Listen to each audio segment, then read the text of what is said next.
What apes topics can you think of while on a hike? Terrestrial biomes are one of the major classifications of ecosystems around us.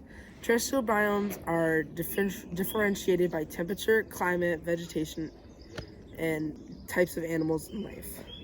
9 examples of biomes are tundras, taigas, temperate forests, temperate seasonal forests, shrublands, temperate grasslands, cold deserts, tropical rainforests, savannas, and hot deserts are all the current biomes that are in our Earth. We are currently in a temperate forest. In our specific biome that we were in, it's common to find animals such as squirrels, spiders, snakes, insects, but the only thing we saw was a tiny little bird. Commensalism is not the only type of relationship that an organism can have with one another. From the book, there are 5 that are the most important to know in the apes book. Parasitism, there is herbivory, mutualism, and commensalism, which is the one I already stated. Parasitism is when one organism is usually living in the host and benefiting from that organism. The second is herbivory. Herbivory means when the organism only consumes plants. Mutualism is when both organisms benefit off each other.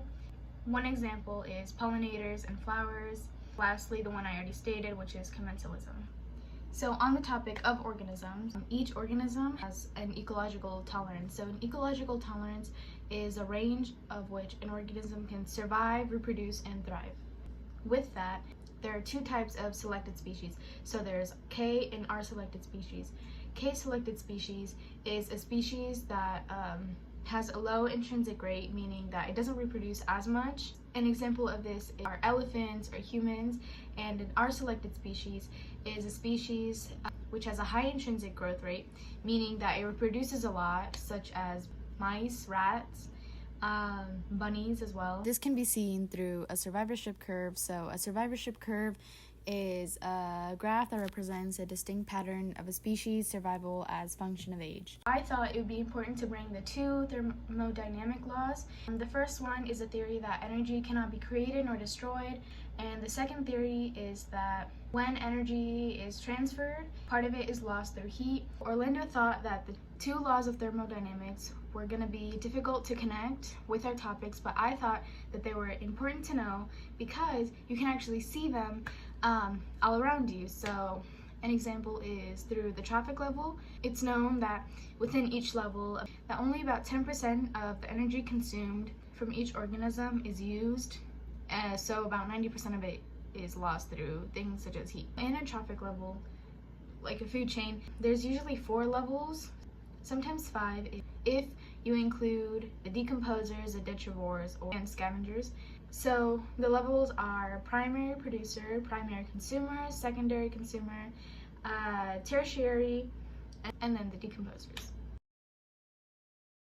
Rocks are a huge part of any hiking trail or our daily life.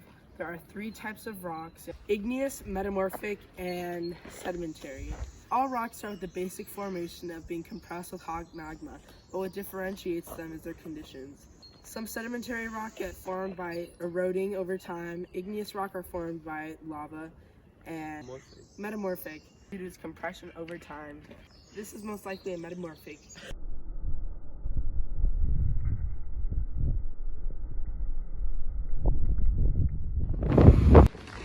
Tectonic plates are parts of the Earth's crust moving in different directions and ways in order to form new land.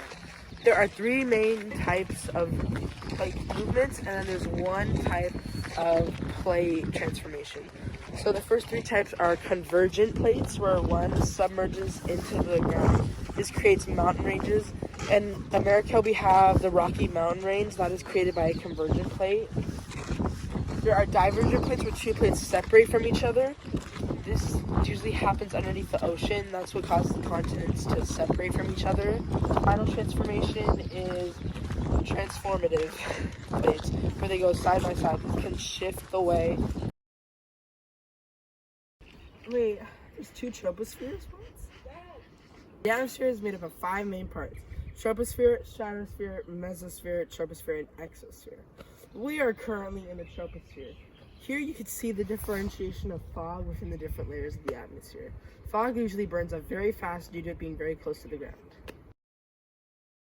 So bioaccumulation is The absorption and concentration of a chemical within an organism over time. these chemicals can be introduced through things such as soil or water or the air.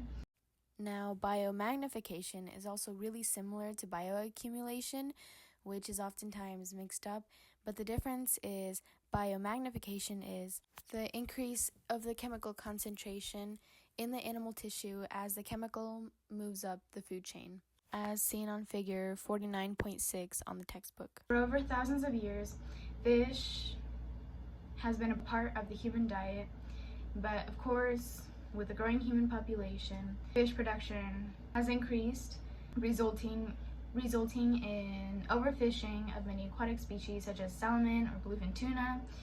And a few of these commercial fishing methods include long lines and gill nets.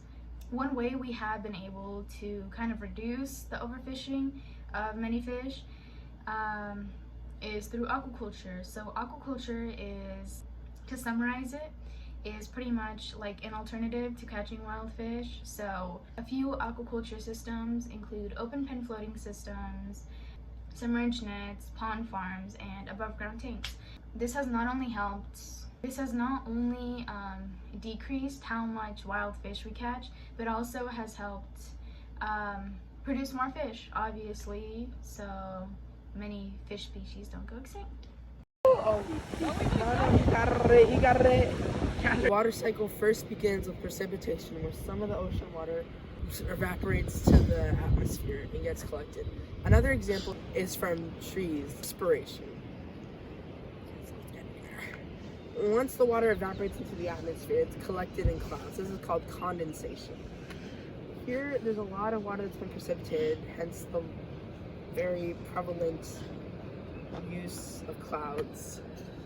The next step in the water cycle is precipitation. This is where the water gathered in the atmosphere falls back down to Earth and can either be directly collected into the ocean or another body of water, or it can be collected through runoff, which is another step. Water is a huge part of our daily lives and is something that we need to survive. Here's a big body of water, the ocean. This is one of the many types of aquatic biomes out there. Aquatic biomes range from lakes, rivers, ponds, streams, and the ocean. Aquatic biomes are different from terrestrial biomes because these are judged by characteristics physically and size, unlike terrestrial biomes that are judged on vegetation. The greenhouse effect is a phenomenon in the atmosphere where chemicals such as carbon dioxide, CO2, or methane are released into the atmosphere. This creates a cloud layer effect, blocking the UV radiation. So how the heat works on our Earth is the sun puts UV rays down on our Earth and they bounce back into the atmosphere in the solar system. But through the implementation of the greenhouse effect, there's nowhere for the sun to go, leaving it trapped on Earth. This causes the phenomenon known as global warming. This is why ice glaciers are melting and the sea levels are rising, all due to the greenhouse effect. Y'all's a mite.